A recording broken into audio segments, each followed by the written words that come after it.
नमस्कार। चलिए आज बात करते हैं एक ऐसे कॉन्सेप्ट की जो ट्रेडिंग की दुनिया में, खासकर डेरिवेटिव्स मार्केट में कदम कदम पर काम आता है, और वो है लॉट साइज। अगर कोई ट्रेडिंग को लेकर सीरियस है तो इसे समझे बिना तो काम ही नहीं चल सकता। अब ये लॉट साइज सुनने में थोड़ा टेक्निकल लग सकता है ना, पर घबराइए नहीं। इसको समझने के लिए ना हम एक बहुत ही आसान सा अपनी रोजमर्रा की जिंदगी का उदाहरण लेते हैं।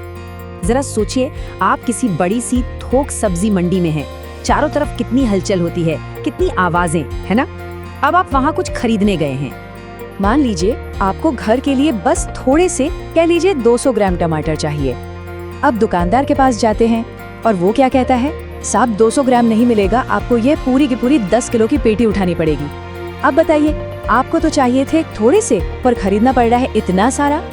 तो ये जो कम से कम इतना तो लेना ही पड़ेगा वाला नियम है ना, ये सिर्फ सब्जी मंडी की कहानी नहीं है। आपको शायद हैरानी हो, लेकिन बिल्कुल यही चीज फाइनेंशियल मार्केट्स की दुनिया में भी होती है। तो चलिए अब सीधे मुद्दे पर आते हैं और समझते हैं कि फाइनेंशियल मार्केट में इस नियम को क्या कहते हैं और ये असल में काम कैसे करता है। तो ये लॉट साइज है क्या चीज? देखिए, जब हम डेरिवेटिव्स मार्केट में ट्रेड करते हैं, मतलब फ्यूचर्स और ऑप्शंस में, तो हम अपनी मर्जी से 1, 2 या 10 शेयर्स नहीं खरीद सकते। एक्सचेंज एक मिनिमम क्वांटिटी तय कर देता है कि भाई कम से कम इतने शेयर्स का एक बंडल तो आपको खरीदना या बेचना ही पड़ेगा, और इसी बंडल को, इसी मिनिमम क्वांटिटी को हम कहते हैं लॉट साइज। और इसका नियम भी बड़ा सीधा सा है।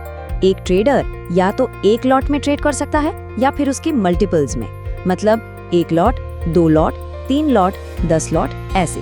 बीच का कोई आंकड़ा जैसे 1.5 लॉट या 2.5 लॉट वो नहीं चलेगा। बातें तो बहुत हो गई, चलिए अब एक असली कंपनी का उदाहरण लेकर इसे और अच्छे से समझते हैं। इससे सब कुछ बिल्कुल साफ हो जाएगा। उदाहरण के लिए हम लेते हैं इन्फोसिस को। अगर किसी को इन्फोसिस के फ्यूचर्स कॉन्ट्रैक्ट में ट्रेड करना है तो उसका लॉट साइज है 400 शेयर। इसका मतलब है कि एक बार में कम से कम 400 शेयर खरीदने या बेचने होंगे। अब इस टेबल को ध्यान से देखिए। अगर कोई 400 शेयर ट्रेड करना चाहता है, क्या ये मुमकिन है? जी हाँ, बिल्कुल, क्योंकि ये ठीक 1 लॉट है। अच्छा, 800 शेयर? हाँ, ये भी कर सकते हैं क्योंकि ये पूरे 2 लॉट हो गए। लेकिन अगर कोई कहे कि मुझे तो 500 शेयर ट्रेड करने हैं, तो जवाब है नहीं, ये मुमकिन ही नहीं है, क्योंकि 500 जो है वो 400 का मल्टीपल नहीं है। नियम बिल्कुल पक्का है।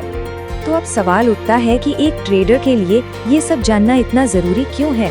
इसका क्या मतलब निकलता है? चलिए, जो सबसे जरूरी बातें हैं उन्हें फटाफट देख लेते हैं। तो याद रखने वाली सबसे जरूरी बातें ये हैं। पहली, लॉट साइज ही तय करता है कि किसी ट्रेड में कम से कम कितना पैसा लगेगा। दूसरी, डेरिवेटिव्स में अपनी मर्जी से कोई भी क्वांटिटी ट्रेड नहीं की जा सकती। तीसरी, सारे ट्रेड्स लॉट साइज के पूरे मल्टीपल्स में ही होने चाहिए। और हाँ, सबसे जरूरी बात, ये लॉट साइज कोई ब्रोकर या ट्रेडर नहीं बनाता, इसे सीधा स्टॉक एक्सचेंज तय करता है। तो आखिर में सवाल वही कि किसी भी ट्रेडर को अपना ऑर्डर डालने से पहले लॉट साइज क्यों पता होना ही चाहिए? देखिए, इसका जवाब बहुत सिंपल है। अगर लॉट साइज नहीं पता तो ऑर्डर रिजेक्ट हो जाएगा, पैसा ब्लॉक हो सकता है और एक अच्छा मौका हाथ से निकल सकता है। ये जानना किसी भी ट्रेडिंग स्ट्रैटेजी का एक बहुत ही बुनियादी हिस्सा है। तो अगली बार जब भी कोई ट्रेड करने की सोचे, सबसे पहले उसका लॉट साइज जरूर चेक कर लें।